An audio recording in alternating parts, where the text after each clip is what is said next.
जंगल के बीचों बीच एक बड़ा सा पेड़ था, जहां गोरी कवि अपने बेटे जग्गू के साथ रहती थी।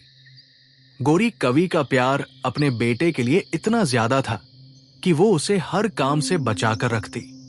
वो हमेशा कहती, मेरा शहजादा बेटा, तुम्हें कोई काम करने की जरूरत नहीं है। जग्गू दिन भर आराम करता, खाता और सोता।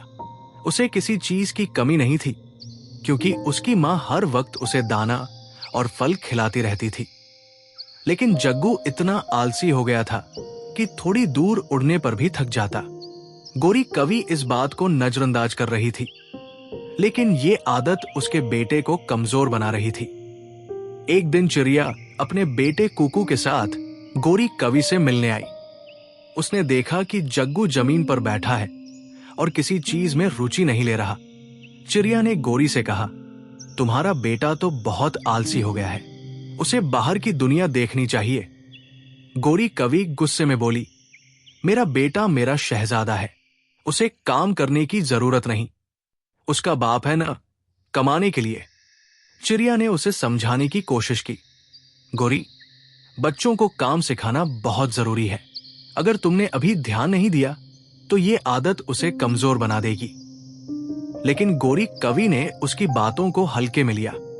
अगले दिन बुलबुल डॉक्टर ने जग्गू का मुआयना किया। उसने बताया, जग्गू का वजन ज्यादा हो गया है और उसके पंख कमजोर हो गए हैं। अगर इसे नियमित रूप से उड़ने और काम करने की आदत नहीं पड़ी तो ये उड़ने की ताकत हमेशा के लिए खो देगा। ये सुनकर गोरी कवि डर गई। उसने चिड़िया से मदद मांगी। चिड़िया ने अपने बेटे कुकू को जग्गू के साथ खेलने भेजा। कुकू ने जग्गू को खेलकूद में शामिल किया। शुरू में जग्गू को परेशानी हुई, लेकिन धीरे धीरे उसे मजा आने लगा। वो रोजाना कुकू के साथ उड़ान भरता, खेलता और नई चीजें सीखता। कुछ ही हफ्तों में जग्गू में बदलाव आने लगा। उसका वजन कम हुआ और उसकी ताकत लौटने लगी। अब वो अपनी मां की मदद करने लगा और जंगल में लकड़ियां लेने भी जाने लगा। एक दिन जग्गू ने अपनी मां से कहा, मम्मा, अब मैं आपके साथ और पापा के साथ हर काम में मदद करूंगा। मुझे समझ आ गया है कि काम और मेहनत से ही जीवन में खुशी मिलती है। गोरी कवि को अपनी गलती का एहसास हुआ। उसने चिड़िया और कुकू का धन्यवाद किया। अब जग्गू न केवल मेहनती बन गया था, बल्कि वो दूसरों की मदद करने के लिए भी तैयार रहता। ये कहानी हमें सिखाती है कि बच्चों को आत्मनिर्भर बनाना और मेहनत करना सिखाना बहुत जरूरी है। प्यार और देखभाल के साथ उन्हें जिंदगी की सच्चाई का सामना करना भी सिखाएं।